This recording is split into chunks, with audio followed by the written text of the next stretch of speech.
Pesalome ya bosome a mabedi le bone. Kgosi ya kgalalelo e a tsena. Pesalome ya ga Dafita. Lefatshe ke la morena le tsotlhe tse di mo go lone. Lefatshe le ba ba agileng mo go lone. Gonne o le theile mo mawatleng, a le tlhomamisa mo dinokeng. Ke mang yo tla tlhatlogelang mo thabeng ya morena? Ke mang yo tla emang mo felong ga gagwe ga boitshepo? Ke ena yo diatla di phepa, yo pelo e itshekileng, yo sa lebising mowa wa gagwe kwa boithamakong, a sa ikanele maaka.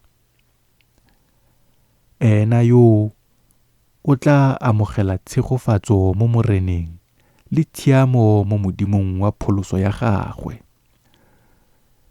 Ke lone lesika lwa ba ba tlhokomelang ba ba batlang sefatlhego sa gago. Modimo wa ga Jakobe. Sela. Lona dikgoro tsholetsang ditlhogo.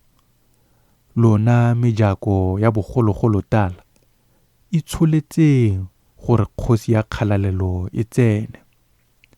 Mme kgosi ya kgalalelo ke mang? Ke morena yo thata yo bonnatla. Morena senatla mo tlhabanong. Lona dikgoro tsholetsang ditlhogo. Itsholetseng lona mejako ya bosakhutlhing.